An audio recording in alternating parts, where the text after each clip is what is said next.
Good evening, ladies and gentlemen. I hope you are all well. I was just talking into the microphone and very quickly realised that it wasn't switched on. So good evening, welcome to tonight's webinar. I'm Rick Gannon and hope you're all well. I hope you all enjoyed your summer holidays. I know that we certainly have. We spent most of it away on our little beach retreat that we've got in mid-Wales, so it was really nice. I'm back to earth with a bit of a bump on Monday. Kids are back at school now and nights are drawing in. So I'm just sat in my office here and I'm looking out the window and I normally overlook the Malvern Hills. And unfortunately, I can't see anything now because it's all getting really dark and dingy. So it's all getting back to winter mode, unfortunately. So hope you're all well. And welcome to, as I say, the webinar this evening. Now, we are recording it. I think the first 3 minutes of the recording will be blank because my microphone wasn't switched on. So why do we do the webinars? So I'll just give you a bit of an introduction of what's happening, really. So about a year ago or so now, I founded the HMO discussion group on Facebook. So that was my group and still is my group. And like many of you will know, I do like to pay it forward and help and share knowledge as much as I can to everybody out there. And I know that there's quite a few people now on the webinar this evening that are members of our mentoring program. So hi, everyone. Hope you're all well. Nice to see you on here. And what we do is we've started doing individual Skype calls because a big passion of mine and one of my life goals, if you like, is just to pay it forward and to help others be successful. And we were doing individual one-on-one Skype calls and it started to become really busy and it was taking up loads and loads of our time. So we decided to just put it online, really, so we can help more people and share our message, if you like, and get it out there to more and more people. So we decided to do our series of learning webinars. Now, tonight's webinar is how to source your next HMO deal. And it's probably our most popular webinar. It's always oversubscribed. And every time we put it out, it usually oversubscribes within about 3 or 4 days. So tonight we have got lots and lots of people on here. I'm just going to sort of give some shout outs. So I can still see Fruz in there and Sam and Fabio and Thomas. So that's how good evening Thomas is put on there. So what I'd like you to do for me, folks, give me a little bit of feedback tonight. Hello, Steve. Nice to see you on here. Steve's one of my mentees as well. And I want, to try and have a little bit of an interactive session with you folks. So I'll go through my slides and then if you've got any questions, then please pop them in the questions bar. I will get around to them if I can, because there are so many of you on here this evening. I won't necessarily be able to get around to all of them, but I will try my best. Hello, Dan. Hello, Gloria. Nice to see you all here. Keep them coming, keep the shout outs coming in so I know you can all see me. Now you should in the background be able to see a slide that says your next HMO. Now I'm about to move that one forward and the slide now should be a lovely picture of me in the bottom right corner. So if you can just tell me that you can see those slides before I painstakingly move on through them and realize that I've left you all behind, and it does happen quite a lot, unfortunately. Technology is what it is. Gloria, you can see it. Steve's saying, oh God, take it down. Thank you, Steve. Thomas, yes. And Margot, yes. Great. Okay, thanks, folks. You don't need to put any more in. Thank you, Sam. And thank you, Anne, as well. Just come on there. And Ross. Okay, I can't do any more shout outs, folks. Otherwise, we won't have time to get through the webinar. Okay, I'll do one more. Andy, nice to see you. Thank you very much. Okay, folks. So this is me. And I began investing in single-let properties around about 1997. So I'm going to bore you a little bit now of my history and who I am and what we do now, etc. And really, it's important to you to know who I am and how I can help you, if I can help you at all, going forwards with your journey. So I became an accidental landlord with my wife, and we got married around about sort of 2000, or it was 2000 actually, so around about. I'll get into trouble if my wife's listening to that. And we bought our first house. Prior to that, we were together for 10 years, so we've been living together and had our first house from quite an early age. And we decided to move on and we wanted to sell our property and we couldn't. And like most other people, we decided at that point in time to rent it out. So we became an accidental landlord and we kind of went on from there. So we moved around a little bit, had a very varied career, and we owned a chain of pubs. So we bought a first pub and we bought it on a lease. And we eventually bought the freehold. We did quite well. And then we decided to grow. And we eventually had about 6 pubs and restaurants. Some are very, very successful. Others not so fantastic. But overall, we did okay. And we were approached many years ago now by a big company called Enterprise Inns. And Enterprise Inns made us an offer we really couldn't refuse on two of our pubs. We decided only to sell one of them to them, and we sold the others off individually, and we still kept one. So we still own a pub to this day. Owned it for about 20 years, and it still actively trades as a pub, and it's under a lease where the owner, so the owner and the owner, but the guy that owns the lease for the property just rents it off us and just gets on with it. So we have nothing to do with the business. So we still own a little bit of that. And I then took a massive career change, and I became a police officer for 13 years, and I was on response, and I was a supervisor, which meant that sort of went to all the nasty jobs first, etc. And they gave me a nice big bright yellow taser, and I went out there for 13 years as a uniform response officer. So response means we are the people that you would call 999, for the emergencies. So did that for quite a number of years.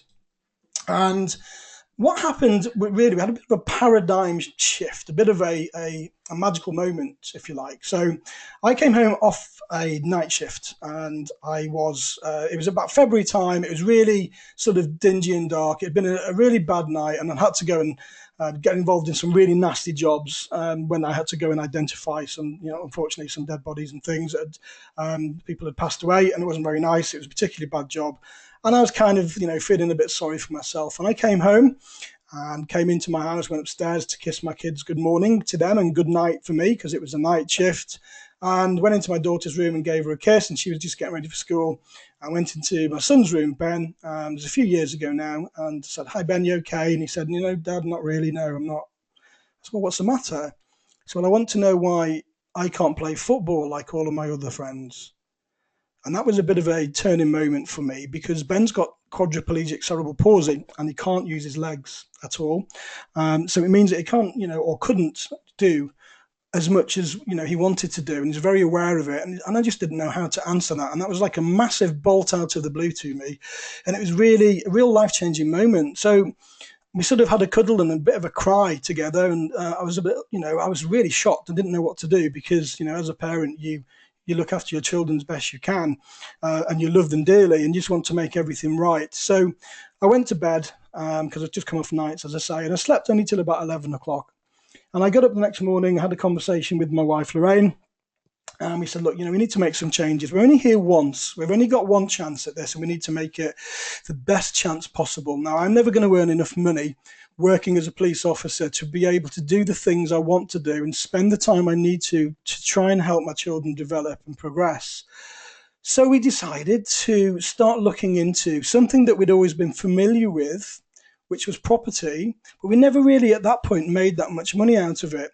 So we decided to go down the route of HMOs. Now, for me, obviously being a police officer for so long, HMOs meant that I would be knocking on doors and, usually executing a warrant and doing drugs raids for people inside, because that's what we used to do. Most of our customers used to come from HMOs.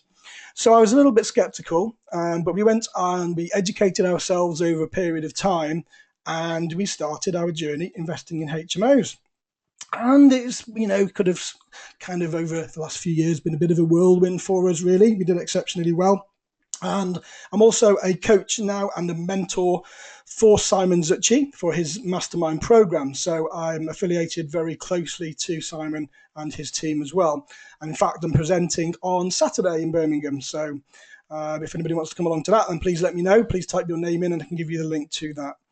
So what I wanted to share with you now, this was quite a long time ago now, so we're talking a few years ago, but I wanted just to sort of show you that, from my story, and I've come from just a normal background as a police officer, and, I was in the police officer for quite a long time, kind of out of the property game for quite a long time, but in the first 11 months of us investing in HMOs, we managed to get our total net income to £8,411.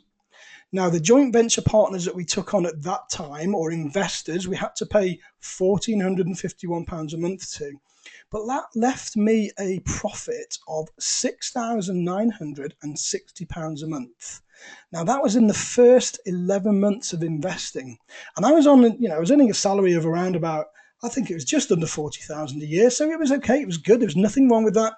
But we needed more.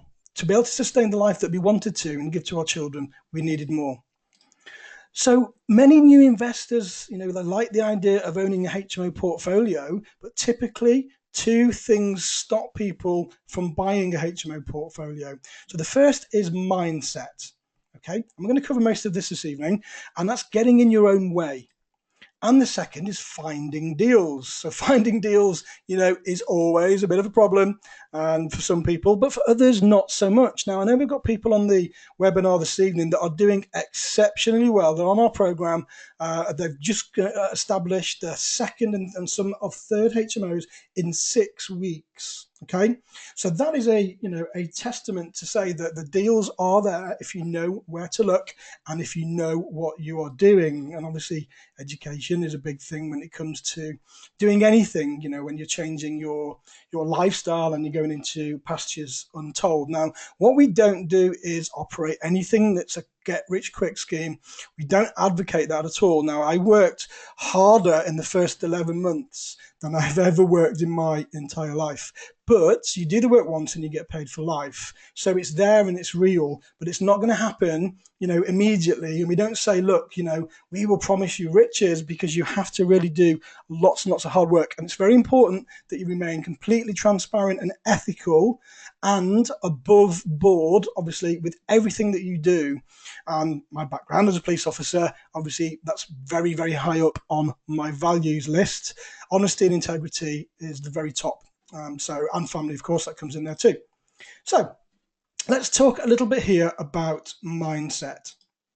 So you'll never find a property unless you think you can. So just think about that. You'll never find any property unless you think you can. If you think you can, or if you think you can't, then you are right. So this is all about your mindset. And if you go about your daily business thinking it's impossible, it's okay for everybody else, they're better, they've done it before, or they've got a different mindset, I'm never going to find any property. Well, you know what? You're right. You're not.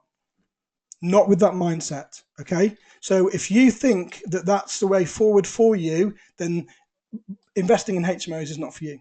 All right, or anything else for that matter, because you have to have a positive mindset from the start, because you need to be able to achieve lots of big goals. And if you are negative from the start, and if you don't think you can do it, then you are right, you can't. But on the other hand, if you think you can, then of course you are right as well. Okay, so this is all about you and about your inner thoughts. And what we always say is have a big reason why. Now, you probably, I don't know if some of you have heard me speak before. If you have, maybe you can just give me a little bit of feedback. Or if you've been to any of my events and my programs, we always talk about your reason why. And I just gave you a little insight into our reason why. And that's our family, and that's helping our children. And because of what we did, our son now is part of the Worcester Wizards Power Chair football team, which now plays from Worcester and also from West Bromwich Albion. And he plays in a power chair along with 4 other kids. So we've created something absolutely massive that's changed our son's life, because he can now play football with his friends. But not only that, we've also created it for the other kids and their families too. So I founded that about a year ago. We're just about to go into the league now from the end of September this year. And we're playing in the development league, which is at the bottom. But these kids now can do something that they only ever dreamed of before. And that is because I changed my mindset and I changed my life. And I didn't have the attitude that we can't do it because it's impossible. So we looked at other ways of being able to get towards our goals as well. Thank you, Steve. Steve's giving me a bit of feedback there. So do it for someone else. So don't invest in property just for yourself. Have a really good, strong reason why. Okay, so you're far more likely to help others than you are to help yourself. I mean, that's just a natural instinct, isn't it, for humans? So do it for either your partner or your children or your friends, or even give it to your local dog's home. That's fine as well. But if you've got a reason why that is strong enough, okay, then you will be more successful in your journey. Now, all I can tell you, folks, is what's worked for us. Okay, and we have been very successful. And we don't need to work again now. We're just in the process of buying another £1.1 million portfolio, freehold, no funny business, no rent to rent, nothing like that, no lease options. We're buying it freehold because we can now. We're in that position. And, that will probably be one of our last purchases because we don't really need that much more property. But we are able to give up doing whatever, we don't need to do anything else again. So, we started from just being normal people like everybody else to where we are now. So it just change your mindset and change your, T. Harv Eker talks about your money blueprint. So change your money blueprint, start again and start looking for opportunities. So, get out your comfort zone. We talk about comfort zone a lot on our program. So get out of your comfort zone and get into your stretch zone, because if you're in your comfort zone, you're not learning. Okay. If you're not learning, you're not growing, you're not taking action. It's great to be in your comfort zone because you know where you are, you're happy, you're comfortable in there, but you're not going to grow and you're not going to learn. So you need to move out of your comfort zone and get into your stretch zone. There you will feel slightly out of place, and that's exactly how you should feel. You need to feel out of place because then you are learning. If you're learning, you're growing. Don't stretch too much, because then you'll get into your panic zone and you'll become punch drunk. And you've heard the terminology punch drunk before, and you won't do anything. Okay, so it is a fine line, but you do need to get into your stretch zone. Otherwise, you won't progress. Okay, and just start. A lot of people say, what's your top tips? And people come to me after my seminars and they say, Rick, give me your top tips. And I always say, and I'll tell you them now, it's not on the slides. The first one is pick one strategy, only one.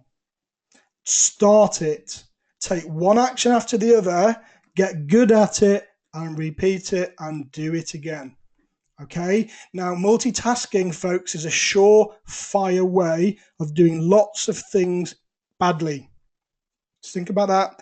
Multitasking is a surefire way of doing lots of things badly. Okay, let me just go through a couple of these, these suggestions for you. So if you pick one thing, you get good at it, you cookie cut it, and you do it again, and you make money out of each one. You know you can make money out of it because you've done it before. So you know you can do it again. There is no excuse. Now, why would you change your strategy once you've done it once successfully and go and try to do something else? It's ridiculous. You should not do that. You could only do that when you get to the point when you don't need to do it anymore. And if then you get bored and you want to move on, that's the point where you can change your strategy, but not until you have become the best you can be in that field. So we're talking about HMOs tonight. So the best you can be in HMOs. You know you can do it because you've already done it. So once you've done it once, all you have to do is emulate it, okay? I can't stress that enough, folks. Don't put all your eggs in one basket, people say. Well, if you've got more than one basket to carry, then the chances are you're going to drop one of those baskets and damage the eggs. So do put all your eggs in one basket at the beginning of your investing journey. So I hope that makes sense to you, because, it's very, very important. It's like when people say, you've heard about millionaires, Donald Trump, and I'm quoting a lot from T. Harv Eker here. So if you haven't read the book, folks, called The Millionaire Mind. Now, a millionaire or a billionaire, right? There's no reason why they can't go on to be multimillionaires and multi-billionaires, if there's such a word, because they've already done it once. They know they can do it. All they've got to go and do is the same thing again. And you hear people that go bankrupt that are millionaires, and very quickly they come back and they make that money back very quickly over a short period of time. And that's because their money mindset has told them that they know they can do it. So all they do is just go and do it again. Yeah, so I hope that makes sense to you. So just take, I digressed a little bit off the slides there, but just take one action after the other. Okay, so just do the next small thing every day. Yeah, so again, we talk about the one thing. And again, that's another book, folks, another great book if you haven't read it. Just do one thing each day that helps you to move towards where you want to be. Okay, and when you do that one thing, turn off your distractions, turn off your phone, turn off Facebook, turn off your emails, and concentrate and be in the room, okay? Just do the one thing that's going to help you move towards your goal. That could be anything. And I can't go through that with you tonight because goal setting and planning is obviously a very, very different and long-winded program. But just one thing. Get good at it, okay? Just start. Take one action after the other. Just do the one thing, small thing each day that leads you towards your goals. And never give up, okay? Failing is not failing. Giving up is failing, okay? Failing isn't failing, folks. If you fail, you're learning, and you can fail your way to success. Absolutely. How does anybody learn? You know, how does anything evolve over time? Because people fail their way to success.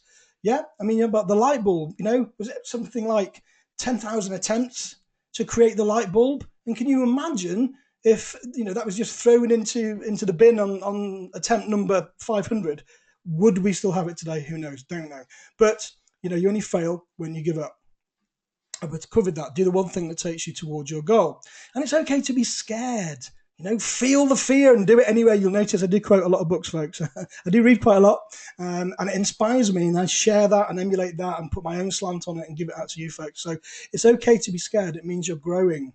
But you don't have to be scared alone, because there are lots of people out there, including myself. My mentees will tell you, you know, I'm always contactable, always. I'm very responsive. So if somebody texts me or they email me, I will always get back as quickly as I can, you know, usually within 2 or 3 hours, if not usually by the end of the day, unless I'm exceptionally busy. But then it would be within, you know, 2 or 3 days. So we are here for you, and so are our groups. You know, the HMO discussion page is there. There are no silly questions, and I do try and promote fair exchange of questions on there without being too much of a moderator. So if you need, you know, answers, questions, and things like that, get them out there, get them on the groups. Okay, that's all free, by the way, folks. You don't charge for that. So finding deals. Okay, so here we go. How many multi-lets would you need now to replace your income? So we normally work on about £500 profit per property. Okay, so give me a bit of feedback here now. If you could all start typing away for me. So if we work on £500 a month net profit per property, how many properties would you need to replace your income at the moment, or at least to be able to have a massive effect on your lifestyle right now? And that could mean replacing your income, or it could mean you going part-time perhaps and spending more time with your family and your loved ones, and maybe doing more of the things that you want to do. So give me a bit of feedback on that then, folks, please. There's loads of you on here tonight, so just pick out 2 or 3. Okay, so Dan's just saying I've got a truly inspirational story. Thank you, Dan. And that really did help me, you know, in achieving my goals. But that was moving forward. Gloria, you need 4. Okay, that's absolutely fantastic. And Gloria, how quickly do you think you'd be able to get 4 properties? Okay, so I don't know how experienced you are at the moment, but you say you need 4. Mel, hi Mel, nice to see you. Mel. You know, Mel came on one of my very first HMO quick start presentations a couple of years ago. So really good to see you on here, Mel. Mel needs 8. Okay, Mel, and how long do you think it would take you to get 8 properties? Ross is saying 7. Dan's saying 4, Savas is saying 6, and saying 3. You know, it really is very, very different. Damien's saying 5 or 6, and you're saying please. I don't know whether you think I'm going to give them to you, Damien. I can certainly help you get them yourself, but I can't give them to you, I'm afraid. You know, everyone is on a different, you know, different level and different plane. Steve's saying 10. I know Steve as well. Great. You know, I know Steve's quite a high earner, so it will take 10. But is 10 possible in the next 11 or 12 months? Absolutely, of course it's possible. Thomas is saying between 3 and 4. So you're all very different. Mel's saying yay. Hi, Mel.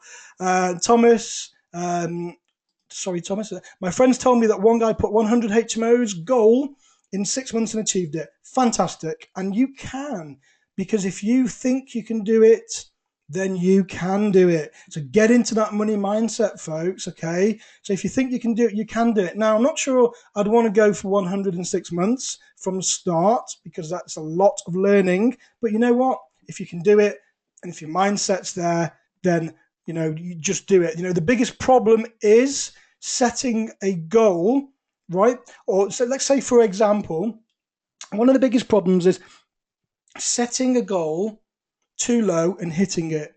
That's the biggest problem, rather than setting it too high and missing it. Do you understand what I mean? So if you set your goal too low and you hit it, then yeah, okay, whatever. You know, you hit a goal, but it was a pretty crap goal anyway. But if you set it too high and you just slightly miss it, then you could achieve far more. So what we did, we decided we wanted, I think, 6 HMOs, I think, in the first year. Then we said, you know what we're going to do? We're going to double it. We're going to double our goal, and we hit it. Yeah, so it's all about mindset, folks. It really is all about mindset. And thanks for the questions coming in, folks. We'll get around to trying to answer them shortly. So I say here, you know, we've gone through that exercise. Some rules of investing. Now, you need to set yourself some rules. And we said earlier, focus on one strategy, get good at it, okay? Now, the general rule of thumb that we stick to is a HMO would need 5 or more rooms to be viable. So that's 5 or more sleeping rooms. You don't have to take on a house that's a 5-bedroom house, okay? Excuse me, folks. I'm just going to take a very quick slurp of water. Just bear with me a second.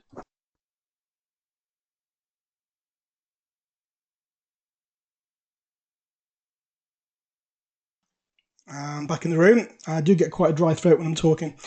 So you don't need to get a property that's 5 bedrooms. You can take on a property that's 3 or even 2, and it might have an integral garage, and it might have 2 communal areas that you maybe could split and turn into bedrooms. But we always say 5 rooms. Now this is personal to us, and it is really just our strategy, because if you've got one void on a 4-bedroom house, then that's going to be pretty much all of your profit for that month. Now, voids do happen, folks, and don't go out there thinking, you spoke to people and then they're never void. And I'll give you a live example. I had, this time last week, 1 void, okay? Now, we've got a lot of rooms, okay? So we're just about to hit just over, we're in the hundreds. I can't tell you exactly how much right now because I'd have to count them. And up until last week, I had 1 void. Now, up until 10 minutes before us starting the webinar, I've now got 7. So, within less than a week, I've had 6 people give notice. Now, that's not so bad for me because we do, we've got quite a large portfolio anyway, and we always budget 10% in voids in all the properties. But if you've got a 6-bedroom house and you've only got 1 void, then that's fine. Even 2 voids is okay. 3 voids, then you're starting to sort of hit your break-even margin. But if you've only got a 4-bedroom house and you've got 1 void, it's not so good because then that's going to take your profit. So one of the tips we give you is general rule of thumb. Make sure you can get 5 bedrooms out of your HMO in order for it to be viable, okay? It's possible to convert 3 beds with 2 reception rooms into 5-bed HMOs. You need to find a property from a motivated seller. Now, you've probably heard this being bandied around before, so we only look for motivated sellers. Now, there's nothing immoral about this at all, okay? Because it could be somebody that's in debt. We might be able to help them. We might be able to pay the debt off for them, get the house at a good price. They might be getting divorced, and they might be looking to sell quickly, and they're looking for speed and certainty, which means that we can act very fast. We can complete within a matter of weeks if we're cash buyers, which we are. Sometimes you can get the house at a better price. You look for deceased estates where somebody's unfortunately passed away and it's gone to their family, and they want to get their money as soon as they can out of the property. People that are relocating for lots of different reasons. And of course, the one that we've normally got hold of in the past when we first started, empty properties or tired landlords. So landlords have approached us from our marketing campaigns, and for whatever reason, they've not managed to let their properties to the students at that time, meaning that potentially their properties are going to be empty for another 10 or 11 months. So we've stepped in, we've repurposed the property, we've either done a rent-to-rent or a lease option, and we've then put our own professional working tenants in, and we're guaranteeing the rents going forwards. Now, we don't do rent-to-rents anymore, but it's a great strategy to start with when you're beginning your journey with HMOs. And we still do have about 4 or 5 rent-to-rents that we're going to keep because we don't want to get rid of them. The landlords are happy with the deal and they just keep renewing because they're really happy with the service. But I'm looking at my board now because I've got like a little war board, I call it, behind me. And I've got one rent to rent that stands out straight away that I get £1,488 a month net profit. That property didn't cost me a penny. Absolutely nothing. It was already HMO. It was already done up to a really good standard, didn't need any input. And the guy came to me because he was sick to death of the current manager he had there. He was always being void and he wasn't making any money. So we struck a deal. I got that property. And then about a week later, he came to me with another one with a very similar scenario. And guess what? Yes, the manager was not doing a very good job on that one either. And I've still got that one too. And that one nets £1,020 a month. So 2 properties there, £2,500 a month. So, for nothing. So who would want some of those? Come on, guys, give me some feedback. I got those from rent to rents. Didn't cost a bean, not a penny. Yeah. So it's there. It's really easy to do if you know how to do it. Okay. So, give me some feedback on there, folks. So Yeah, Steve said, I'll have a few. No problem, Steve. But you know how to do it. You know, it's there if you're out there looking for it all the time. Thank you, Ross. Ross just saying, we're really great webinar. Really appreciate that. And I really do appreciate your feedback. As I say, you know, we do this just to try and help you guys, and that's what it's for. Would love that. Dan saying thank you. Yeah, Gloria's saying that she'd like to start rent to rent. And it is a really good place to start, Gloria, you know, because you don't need a lot of money. You will need some. Okay, so I gave you a couple of really good examples there. We have in the past also put money into rent to rent, you know, up to about £7,000 or £8,000 for refurbs. But you need to make sure you get that money back over the period of the rent to rent. So, you know, it depends on how you stack your deals up, really. Fabio saying, thanks, great tips, no problem. Dan saying, did you specifically market to landlords? Yeah, I'll come into that in a minute, Dan. So we've got a few slides about that in a second, sort of towards the latter part of the webinar. So I'll give you a few tips there in a second. So, you know, again, timing. So people say to me, Rick, there's no deals out there. It's impossible. It's really hard. I'm really struggling. There is never, I just can't do it. Don't know how anybody else does it. And we say, well, look, it's timing. You know, the deals might not be there today, but does that mean they're not going to be there tomorrow or the day after or the day after or next week or next month? And of course it doesn't. So now might be a pretty poor time. I'm not saying it is, folks, you know, just being very general here. But does everybody get married at the same time? Does everybody get divorced at the same time? Is there a small possibility that vendors' motivation will change through time? Yes, absolutely. Of course it does. So we've approached people in the past and they've said, you know what, I'm not interested, but, you know, thanks very much. To the point where the guy that I just gave you the example on the £1,488 property got very short with me, and because I was marketing to him, and he sent me an email and it was literally, no, stop emailing me. And that was it. Now, he came back to me 6 months later and offered me that house, because his motivation had changed considerably. Then he'd realized that the offer that we were giving him was a really, really good offer. So that's what I mean when I say, you know, do people's motivation change? Well, yeah, absolutely, it does. So you need to be looking and hunting for property all of the time, okay? Not just, you know, 1 week out of 6 or 1 week out of 4. You know, when I talk to my mentees, and there's a couple of, say, Steve's on there tonight as well, you know, you need to have a marketing campaign out there consistently, and you need it to be refreshed very regularly. And we'll cover that in a second. Okay, so you need a funnel of deals. One advert will not get you the results that you want, okay? So my next tip, purchase a whiteboard. If you haven't got one, this isn't my whiteboard, folks. This is just a general, you know, it's just a one that I took off Pixabay, I think. So purchase a whiteboard, put the goal number of houses that you are looking to achieve on your board, okay, and then do the one thing each day that helps you get to that goal. That one thing might be go on Rightmove, go on Zoopla, book estate agency visits, do a marketing campaign, do a live-tinking campaign. It might be put an advert in the paper. You know, it could be anything. It doesn't matter what it is, as long as you are doing something and you are taking action. All right. But, you know, studies show, I think, I haven't got the quote exactly now, but something along the lines of people with a visual goal are more likely to earn 8 or 9 times more throughout their period in their lifetime than people that don't. Okay? Don't quote me on that, but it's something very, very similar. I'll try and find that out, actually, and I'll post it on the Facebook group. But it is something very similar to that. So visualize goals are very important, okay? This is really good. Now, forgive me if you've seen this before, but I do like to include this into my webinars because it's very interesting. So look at this on the right-hand side.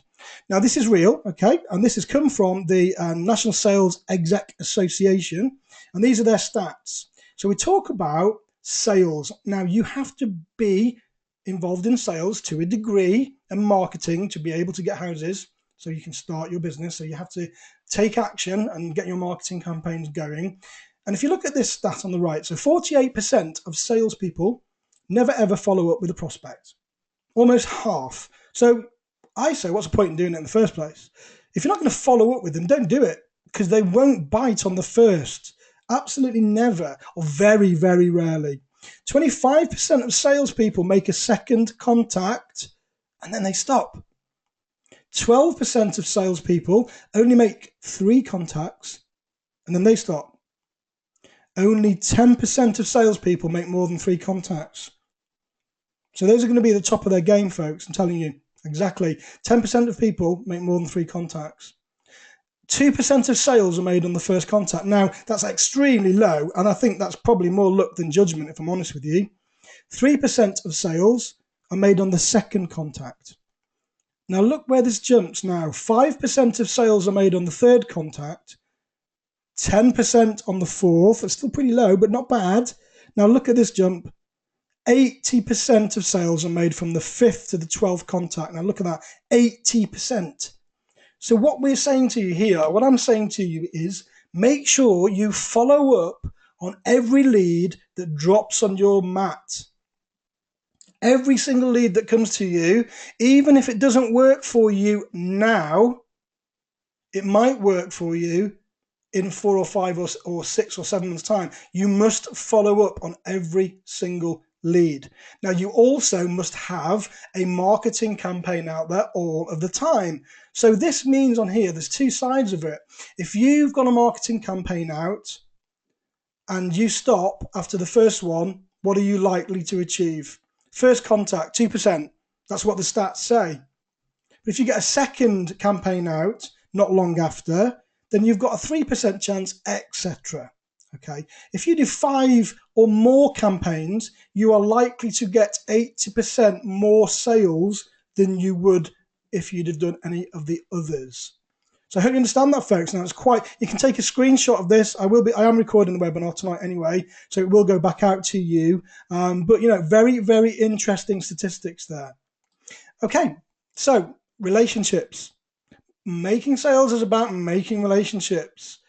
Okay, the more sales you will get if you contact and follow up with more people to build those relationships going forwards. And tell everybody what you do. Now, I can't push this enough. I was speaking at a PIN meeting, I don't know now, 2 or 3 months ago. And everybody, as you're probably aware, at most of these networking meetings, you get a little service provider slot where you can stand up for 20 seconds and you can tell people why you're there. Now, the room was packed. I stood up, even though I was speaking there, to tell everybody why I was there, and only 3 other people stood up. So when I was on the stage, I was in the 55-minute slot, and I started to say, who tells everybody what they do? And 90% of the room put their hand up. I said, no, well, I know you're all lying to me now because you don't. Because I stood here or sat here earlier and only 3 people put their hands up. Now, do you all know each other in the room? No, of course they didn't. So what I'm saying to you folks is every opportunity that you get, tell people what you do. Now, you know, this will pay you dividends going forwards, not just family members, people that you meet maybe in the playground, you're dropping your kids off, you know, and just get chatting to them. Everyone is interested in property. So if you say, well, you know, I'm a property investor, or I help people solve their property problems, or I've got a new hobby and it's helping people solve their property problems, do you know anybody that might have a problem with property that they might need help with? And start the conversation flowing. And you will be very surprised on how quickly you will build up a network. Okay. Mandy, hi Mandy. Sorry, I just got sidetracked there, Mandy. I didn't know you were on the webinar this evening. I'll just come back to your question in a second, Mandy, if you don't mind. Nice to see you on here. Long time no see. So, folks, yeah, you know, get in the room. I'm being a bit of a hypocrite saying get in the room, and my concentration was just taken away. I do apologise. Get in the room and make sure you tell everyone what you do. Okay, so you need to network as much as you can. Now, networking meetings, some are free. Some you have to pay for, but it's a small price to pay to get out there and get within the group of people you need to be in. It's very targeted. Because networking meetings, you've got people that have got money, you've got people that have got deals, yeah? And you've got people that sometimes have got both. You've got people that have got no time, you've got people that have got loads of time, you've got tradespeople, you've got everyone you need within that room. Now, when we started our journey, I met all of my investors from our own individual private network. And we borrowed about 300,000 folks, okay? £300,000 back in the day to get us going and for different deals. We're a completely different position now. Okay, 90% of our investors are paid back now, and the others I, just sort of keep there because I like to help people. So, we're about to buy this big £1.1 million property now. That's just going through. Got the finance sorted on that. So, you know, all of that, I'm telling you this to try and say that the money is there. There's loads of money out there, folks. Just got to make sure you tell people what you do. And if you've got a great deal, you will get the money.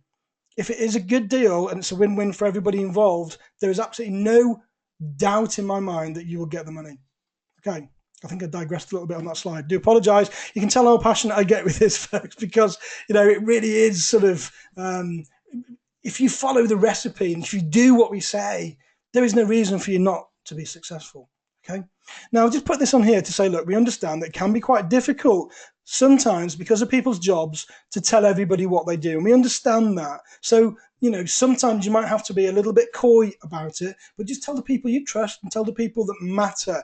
Tell your network. You don't have to shout it on Facebook. You don't have to go to your work canteen and shout it, you know, from the rafters and from the servery and tell everybody what you do if that doesn't work for you. But you can be involved in your networks where you're away from that. Yeah, and you can tell other networks and other property investors exactly what you do. Okay, so who do you know who? We covered this earlier. Who do you know who wants to sell their property? Who do you know that maybe you're looking to move house at the moment? Yeah, because those are the kind of people that we're looking to do business with. Now, top tip number 3. This is our tell everybody tips. So this card is a business card. You may have seen it. It's not that new. It's been around for a while. Yeah, but all it is, it's a business card. You can design them on Vistaprint or other, you know, there's lots of people out there now that will do these cards for you. Lots of business cards printers. And, you know, if you give this to somebody, it says very clearly on the back that you will give them £1,000 referral fee. Yeah, for every property that you buy. Now that's going to motivate somebody. So if you give enough of them out, you might get a little bit back. And if they got a deal and they know that they can charge, you know, £1,000 for it, they're going to come to you and say, there you go, £1,000 please. So really easy. You can get these business cards printed for what, 35, 40 quid for lots of them, you know, online, and they can be delivered to you within a couple of days. MousePrice, folks. Now, this is we sourced our first property from MousePrice. Now, MousePrice is an online, I don't really know what the exact terminology would be. It's like Rightmove and Zoopla, but it's got more information on there. And it has a history of that house and how often it's been on the market. So it's MousePrice, say that again, mouseprice.com. And check it out if you haven't already seen it. So we purchased a property because it gave us all the information that we needed over 3 years. And we're able to see that the property had been on and off the market, and all the time it was on for different prices. So we kind of thought, well, are they motivated? Aren't they motivated? But it certainly made us look at it. So surely enough, we did approach the vendor, and we found out that they were very motivated, and in fact, they did need to sell quickly. So they gave it to us at a great discount. Now, this is one of our very first properties that we bought. And the vendor's father actually needed to go into a nursing home, unfortunately, due to dementia. And the family were, you know, quite pleased really to sell and make sure that he was able to go into a nursing home quite quickly, because we were able to complete on this deal quite quickly. So ZOOPLA, you know, is there. They sell property. We buy property. Why don't we use it? It's there. It's a perfect tool. And we've bought properties from ZOOPLA on lease options, believe it or not. Yeah, we've taken a lease option on. It was probably a couple of years ago now. We found it on ZOOPLA. We contacted the agent, we had a meeting, and we took it on a lease option. Perfect scenario. So you can get deals from ZOOPLA, folks. 500,000 properties are the average number of properties right now on ZOOPLA. It's a great search engine. Yeah, and in some areas, the number for one estate agents to advertise on. It's also got a keyword search facility. Okay, keyword search facility on there. You can type in motivated seller. You can type in bequeathed estate, all that kind of thing, and it will tag it for you. So it's really good for spotting lease options. Yeah, so you can quickly see if the house is in negative equity or close to the last sale price. So the last purchase price is displayed on ZOOPLA dating back to 1995. So that's really interesting. So if you go back to 95 and you know they bought it in 95, just at the peak of the market before it crashed, let's say, for example, 200,000, and they're now selling it for 170,000, well, the good chance there they're going to be in negative equity. unless they bought it cash, of course. So then that might mean that you can go and offer them a lease option. Yeah, so really good tools. These tools are at our fingertips all the time, and it's all free. Use the keyword analysis to find motivated sellers. You can type in things like no chain or in need of some modernization, etc. So there's a great facility on there. If you're not using it, then start using it, okay? And now, I can't remember who it was now. Sorry, folks. There's so many questions come in since then. Somebody asked me about, do we go direct to vendor? So this is our method number 4. And these are called direct to vendor letters. And some of you will be very familiar with these, others not so much. So the local authority have to publish a register of all licensed HMOs and the licensees' addresses, okay? They have to. And as part of the Housing Act, they have to give members of the public access at any reasonable time to the list. Nothing to do with data protection, okay? Nothing to do with freedom of information. So if you want the list of licensed HMO landlords, okay, the Housing Act stipulates by law that the local authority has to give you access. Now, it doesn't have to supply it to you in an email or in a letter, but it has to give you access at a reasonable time. That might mean you have to go and view it and write it down. And I do know that has happened in the past. Some areas have got up to 600 HMOs on their list, and this is what we do. So we will get hold of the HMO landlord list, and we will write a simple letter. And we don't overcomplicate this. We make it simple to understand, and it's a letter that is between 300 and 400 words, and it's worked with us with individual one-off landlords. So people that have gone out and they bought one property and they bought it as a second house, as an investment, and it hasn't quite worked that well for them. So that's the kind of person we were targeting, when we started our journey. And we'd offer to either lease the property or to purchase the property at the right price. Folks, it's now 5 to 9. We're going to go over a little bit. I hope that's okay with you. Still got a lot I want to share with you here, so I hope you're enjoying this. We're probably going to go over by about 15 or 20 minutes, so I hope you don't mind. I'm just going to take another very quick slurp of water, and if you're okay to stay on, then if you could just let me know in the box. Otherwise, if you're not, I will try and speed it up for you, but I don't want you to miss anything here because there are some great tips coming forwards as well. Okay, so just going to take a very quick slurp of water, back in about 2 seconds.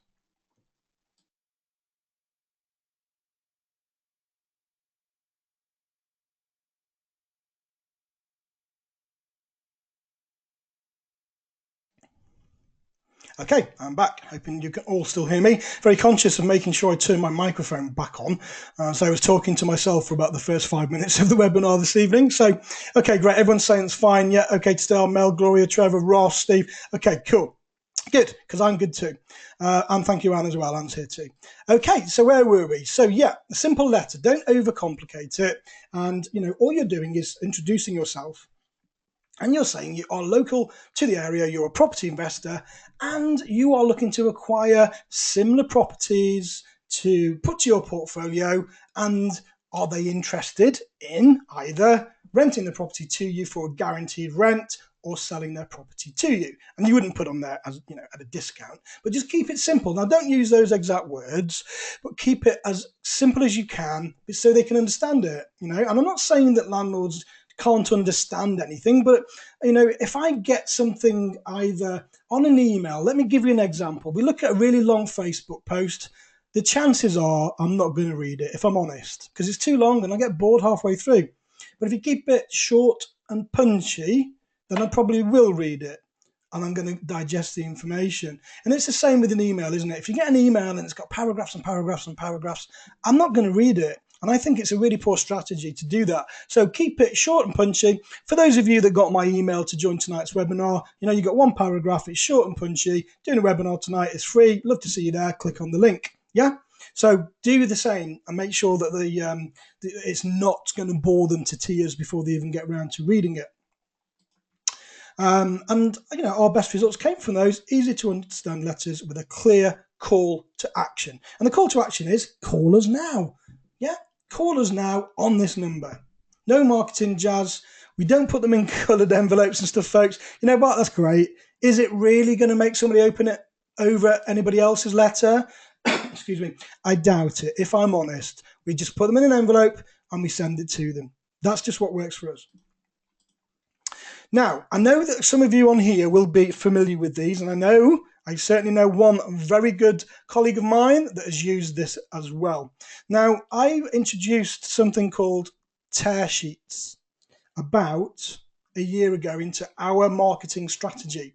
So concentrate on this, folks. Be in the room, because this is something very different that could have some very significant effects and some very significant results on your marketing campaign. Now, I know that people on here, I have taught this before. I know that there are people on here that have tried it and they have had varied results, including myself. But this is something very different. So, tear sheet.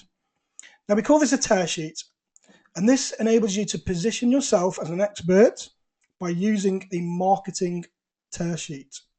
And larger landlords have reacted to our tear sheet campaign the best. I'm going to tell you what this is in a minute. Now, a tear sheet is deliberately made to look like a magazine or newspaper article. Okay, so it's deliberately made to look like a magazine or a newspaper article.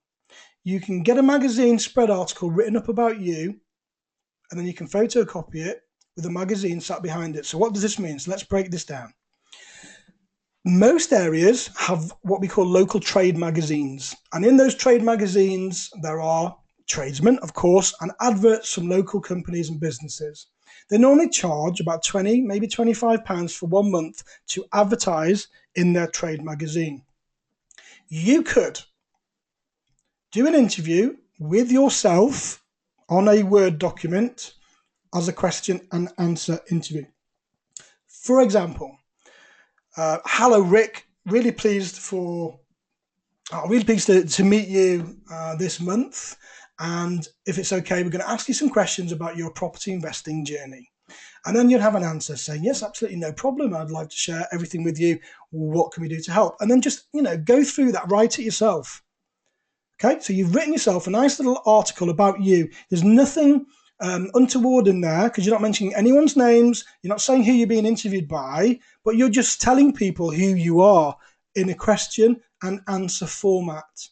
All the way through to, we help local landlords and we help people with their property problems. We can take properties on a guaranteed rental scheme, or we can buy them. We can help people that are in negative equity, etc. So you're telling people what you can do. Once you've written it, you send it to your local trade magazine and you ask them to publish it for 1 month in said magazine for 25 quid. When they do it, they will send you a copy as part of the deal. What do you do then, folks? You photocopy it as many times as you need to send to your landlord list. Now, can you see where I'm coming from now? So you've just photocopied a magazine article of you being interviewed in a magazine. Now, you're going to send that to your local landlord list, and you're going to put a sticky note on it, on a post-it, and you're going to write that yourself, and you're going to write on there, Tony, if that's the guy you're writing to, obviously, saw this, maybe you should call them, they might be able to help you. And just sign it with a J or a D or whatever. And then you're going to post it to them in a handwritten letter, a handwritten envelope.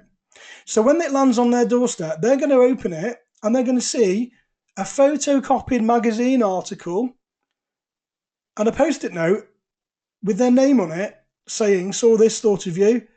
So they're going to think someone in their close-knit community or one of their friends has sent that to them directly. Now, what do you think the chances are of that person reading that article?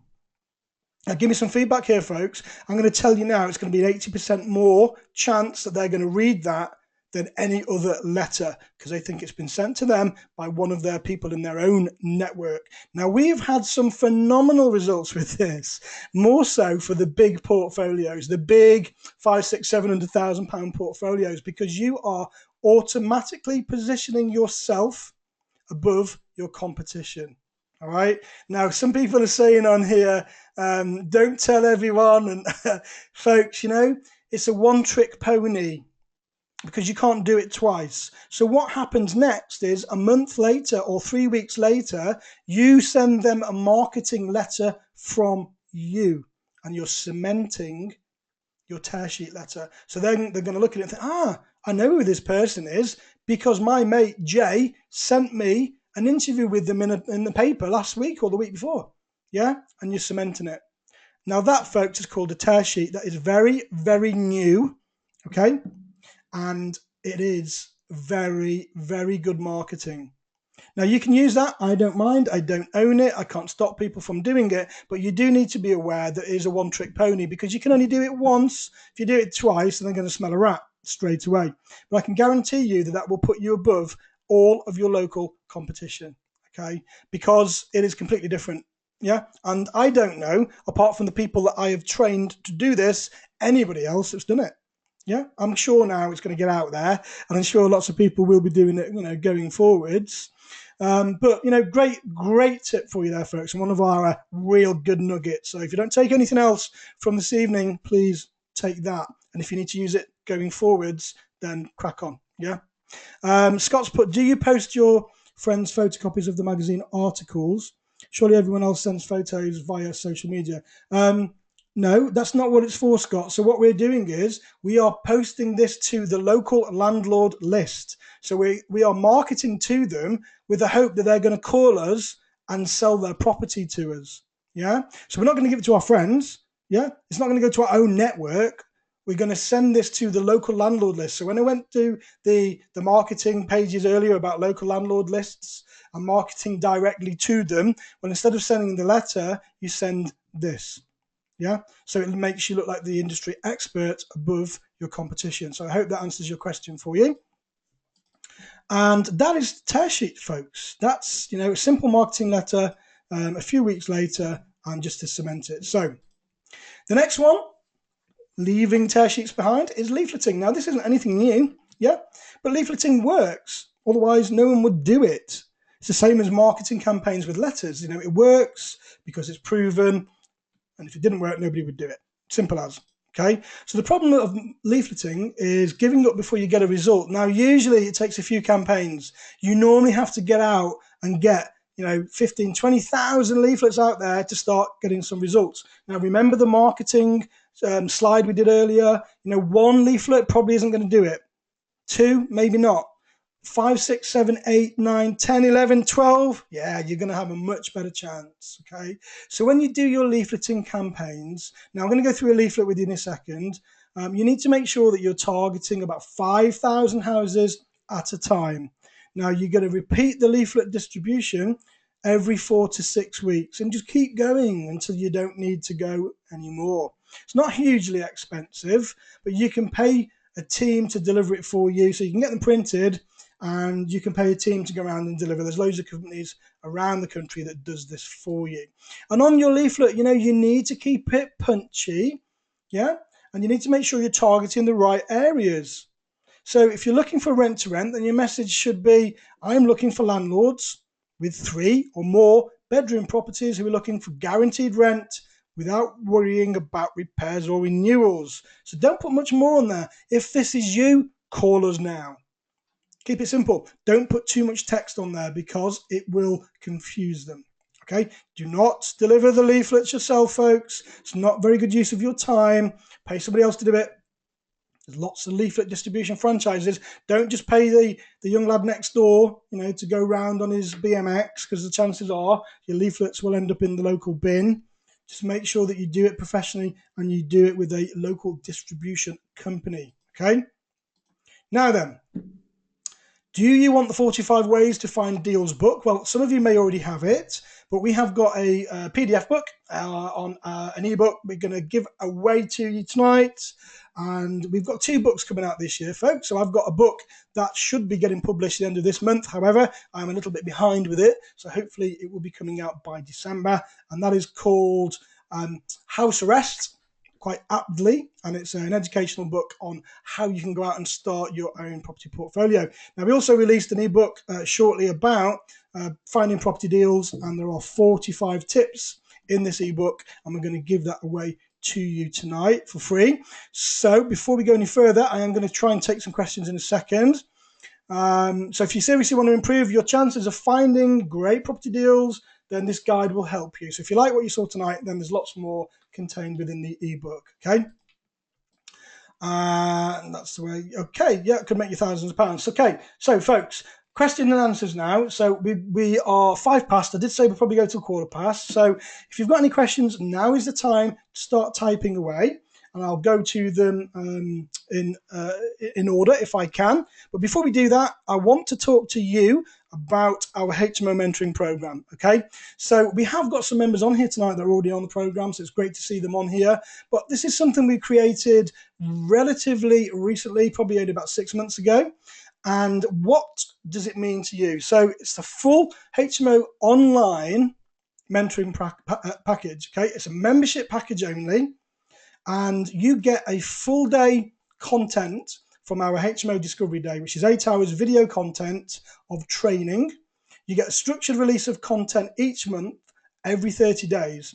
And that includes your due diligence on property, Article 4 planning, licensing, finding deals, how to negotiate on deals, how to obtain a HMO license, how to deal direct to vendors, as we just mentioned earlier, how to write your legal documentation, how to work with a building team, how to refurbish your property, how to make sure that you are totally compliant when it comes to dealing with HMOs and building a viable portfolio, how to attract the best tenants, how to systemize your business. So on month 4, we give you our systemization masterclass, which we normally do in the classroom and charge £497 for.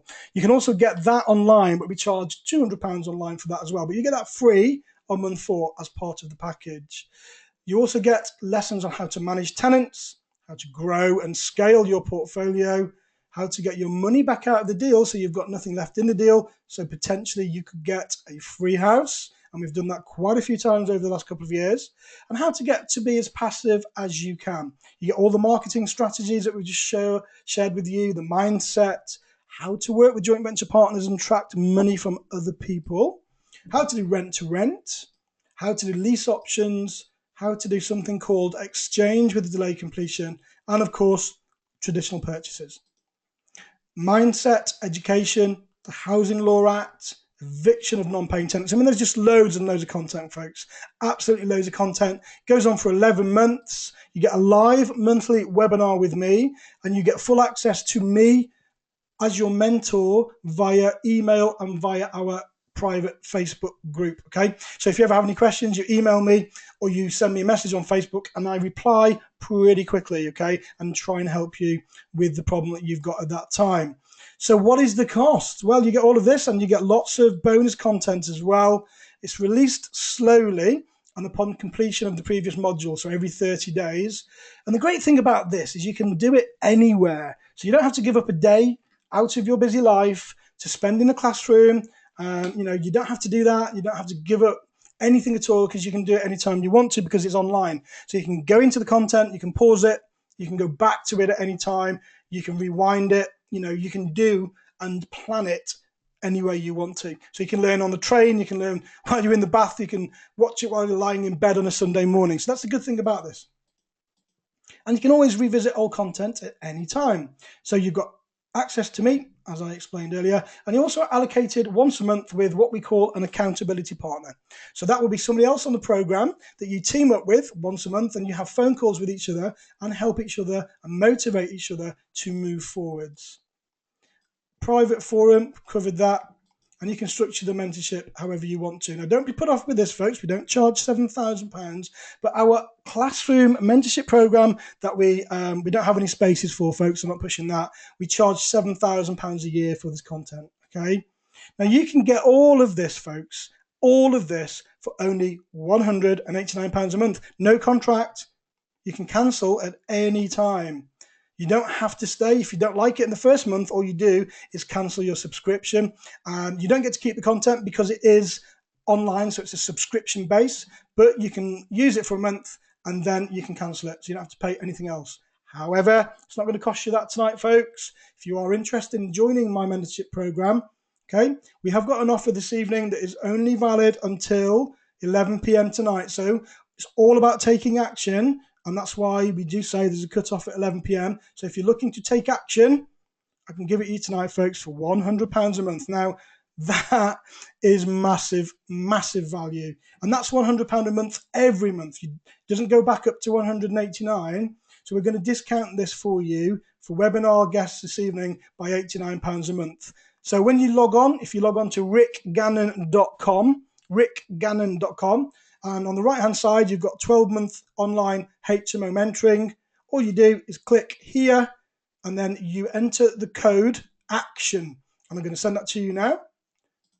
Okay, that's the code ACTION, ACTION, and that will take £89 off your subscription fee, and that will give you all of that mentoring, folks, for £100 a month. So really, really think about that, guys, because, and girls, of course, it's really, really good value. Now, you're going to get everything you would get on a 12-month program where you would be paying thousands and thousands of pounds, okay? It is as good, and in fact, it's probably better because you can access this at any time that suits you.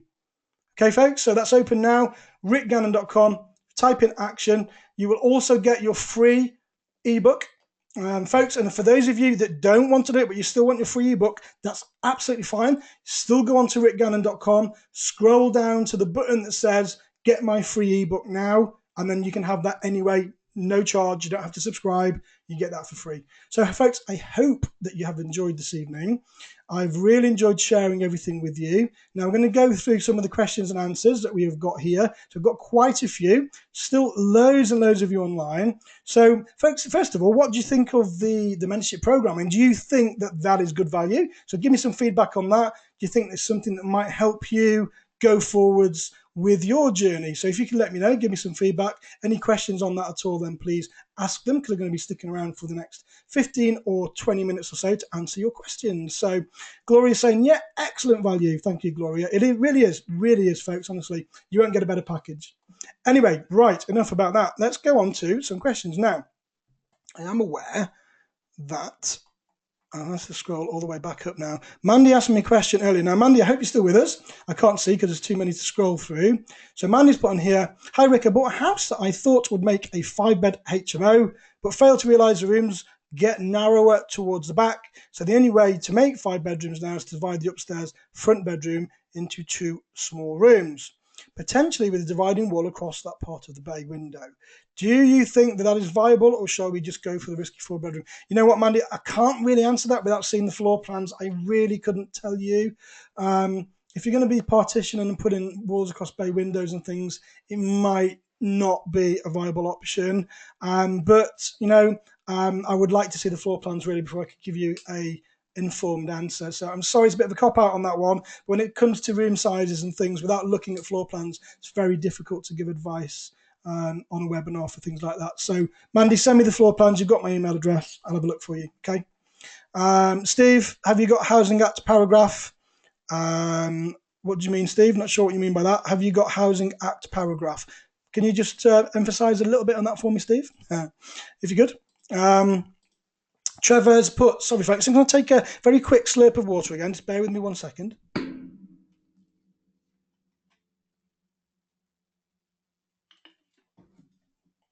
Okay.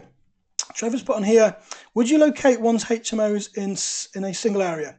Very good question, Trevor. Now, when we started investing, we were going to take the whole world on. We were going to invest from Timbuktu to John O'Groats and everywhere in between, and Scotland and Ireland, and you know what? We were going to take the world over.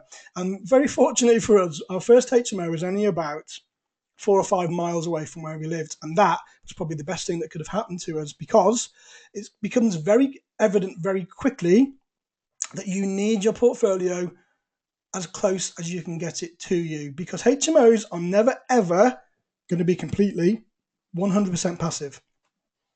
Doesn't matter how much you're going to put them under management, or no matter what systems you get in place.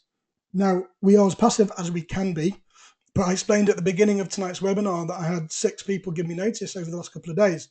So, you know, that involves a fair bit of work. And we need to fill those rooms because obviously they're all quite expensive. So, Trevor, my advice to you would be stick to one area that's closest to you and carry on growing within that area for those reasons.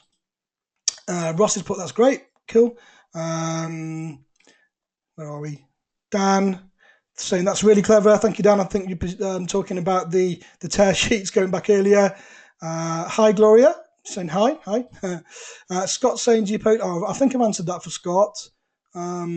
Scott's put another question here. You are posing as the landlord's friend, D or J, as you say. Understand the concept, but have doubts. In 2016, who posted their friends when they have other? Oh, I see. Okay, right. I'm with you. Because it was. I suppose they could scan it in, and in my experience, really, the old type school landlords are the ones that we market to. You know, not all of them are that internet savvy, and I would suggest probably 80% of my landlords I do rent to rents with probably don't go on Facebook that often. So I do understand what you mean, Scott, but if it comes to you as a magazine, then you'd have to photocopy it, then you'd have to scan that in and then send it to them on an email. So yes, potentially you could do it that way. But in my experience with the people that we deal with, these people are all past retirement age, or mostly past retirement age. So they are the old school landlords, as we call them. They've been in the industry for quite some time, and now they're looking to get out. So probably the best means to them is still sending them letters. But yeah, I understand what you mean by your question now, Scott. So thank you for clarifying that. Palm has put any information on tax changes for buy-to-let being introduced. Well, all the information is out there, Palm, for you. You know, I think everybody knows about clause 24, which is what you're referring to. So no, it hasn't changed. It's still going to be coming in as we see it. So for anybody that doesn't know what that means, if you bought property in your own name, then the government have decided to take away the interest mortgage relief from that, and now they're going to be charging tax or charging the mortgage interest as income. So that now will go on your tax at the end of the year. So going forwards, it's going to be better to incorporate and buy companies in a limited company. So it's going to be a lot better and a lot more tax savvy. But I do tell everybody that everyone's situation is different. And when it comes to tax, we have in our group a tax specialist who is there on tap, if you like, and gives out advice within our membership group.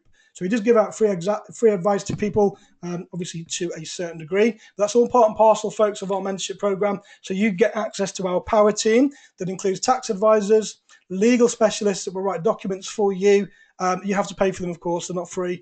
And we have a mortgage specialist and an insurance specialist as well. So you get access to all of our power team as part of the mentorship program. Gloria's saying house arrest, brilliant title. Yeah, thank you, Gloria. How do you know if the HMO will work in the area? So Savas has put, how do you know if a HMO will work in that area? Well, it's a good question. And you do need to conduct loads of due diligence before you commit yourself to going into a specific area. So you'd have a look at the market. Is there a university? If there is, then you've got a very good chance of it working. Do you have regulated planning conditions? And we've got something called Article 4 planning. Has it got Article 4 planning in that area? If it has, you might want to go and choose somewhere else. Is there lots of industry within the area? Are you looking to attract blue-collar workers or working professionals? Is there a hospital locally? Is it local and good to transport links? Are there lots of amenities? So you've got to consider all of that. You can also go onto the internet and do some research on formats called spareroom.co.uk, and you can see if there's anybody else that's advertising rooms in that area, and you see how many are available. You can see how many people are looking for rooms. So people that are looking versus how many are available will give you a very good test on what the market's like in that area. So you want to do all of those before you decide on where to invest. Okay, so I hope that answers your question, Savas. Mandy, thank you. Well done on publishing.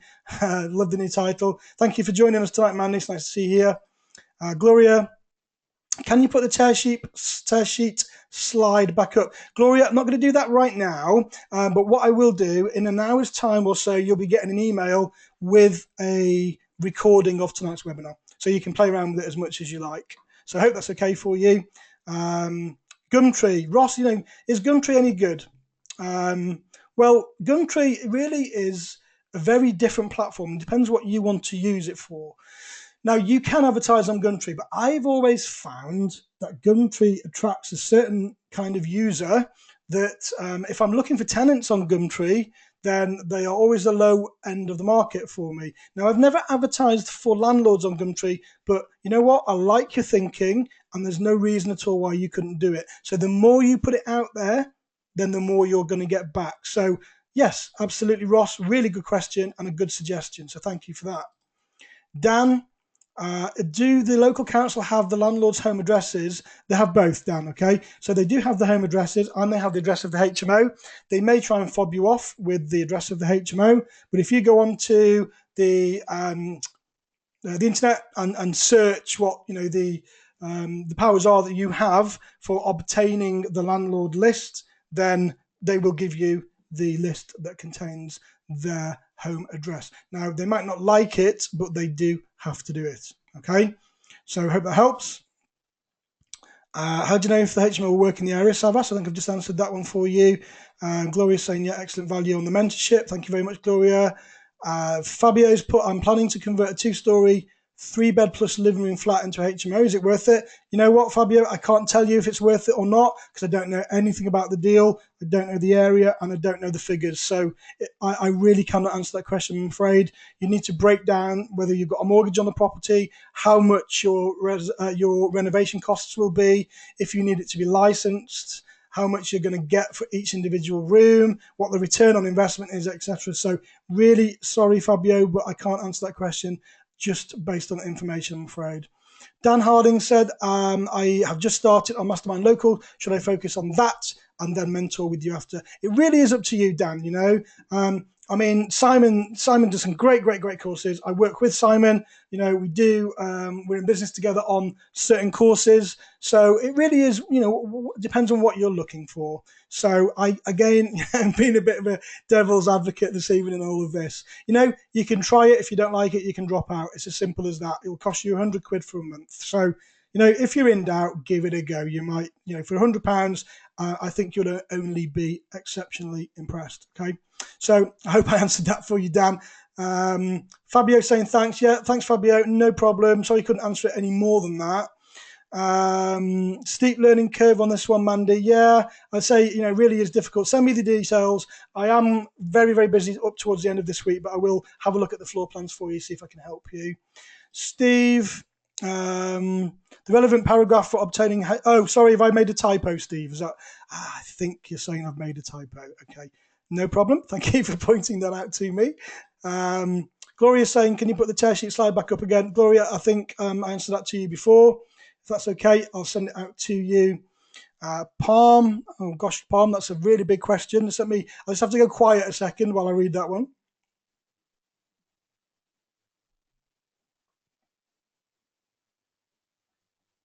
Okay.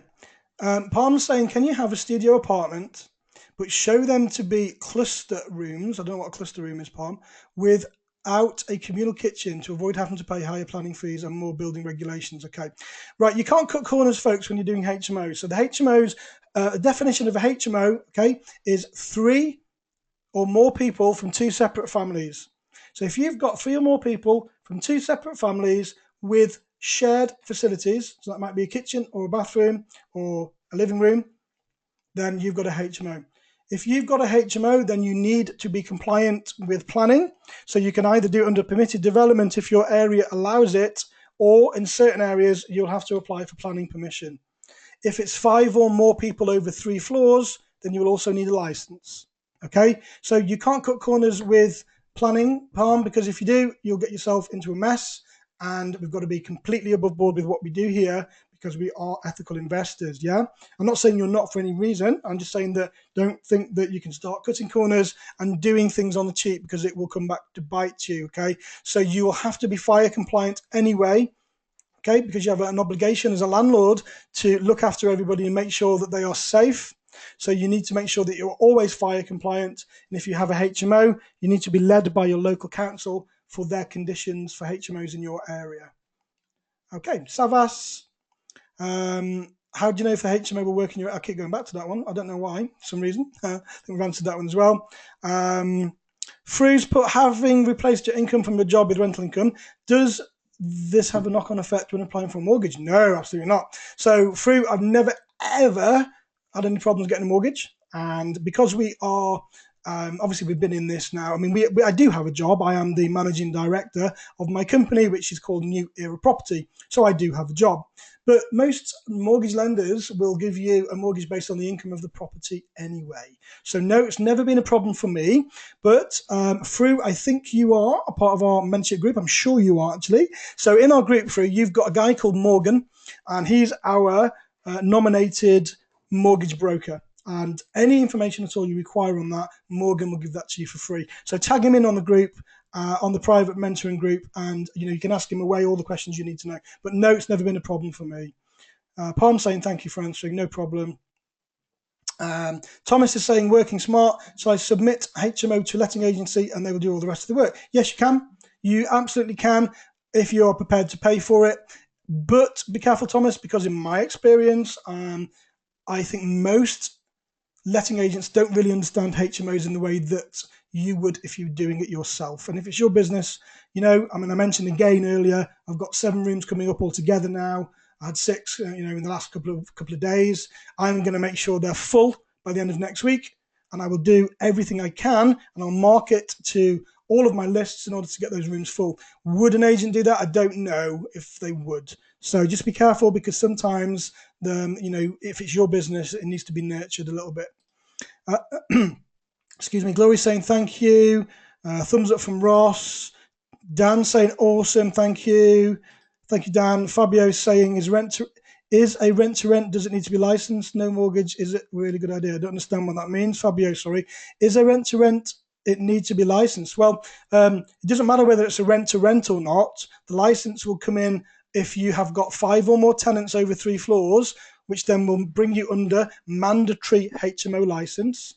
If the area has additional licensing, then anything over 3 tenants will also need a license. So it really depends. Now, rent to rent doesn't make any difference about licensing at all. Okay, so that doesn't come into it. So just remember that licensing is mandatory regardless of how you have the property. So whether it's on a rent to rent or a freehold or a lease option, or whether you own it, it really doesn't matter. Okay, so that you need to establish whether your area requires a license for your HMO before you go out there and do it. But it's not a problem if it does. All you have to do is make sure that it's compliant. So you can go and put all the fire requirements in accordance to your local policy and obtain a license. So licensing isn't such an issue, to be fair.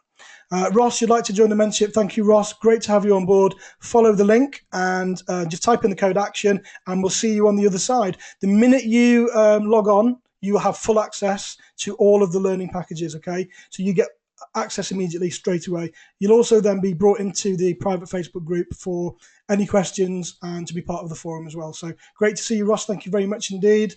Palm, saying it's for students. I think I've lost the thread with that now, Palm. You'll still, regardless of whether it's students or not, you'll still need a license if it's a HMO that's got 5 or more people over 3 floors, okay? Just remember that, 5 or more over 3 floors. Or if it's got less than 5 or less than 3 floors, if your council operates something called additional licensing, then you'll still need a license. You need to check with your local council, Palm, okay? Hope that's okay. Safety first, Palm, yeah, absolutely, I agree. Ross is saying, will you email the link for joining? Ross, you don't need to. Just go on to rickgannon.com. Okay, so you can see it on your screen now. It says rickgannon.com. All you need to do is log on there, click on the tab that says 12-month HMO mentorship program. Okay, it'll take you through to the checkout page, and then it'll ask you for a coupon code. And if you type in the word ACTION, then it will give you the discounted rate, and then it will take you straight to the forum. So there is no link for that. You just literally log on to rickgannon.com. Salvash, you're welcome. Fru, no problem at all, saying thank you. Mandy saying that your letting agent's costing you a fortune and you're not thrilled with the results. Yeah, it's what I suspect, Mandy. I'm not saying that they're all the same.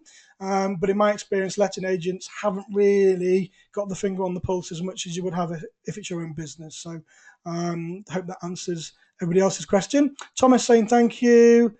Trevor saying great session. Thank you, Trevor. Steve saying great webinar. Thank you, Steve. Nice to see you on here this evening. Ross saying no problem. And Gloria saying fantastic webinar. Folks, thank you so much. Most of you are still here. We've had about 10 people just drop away.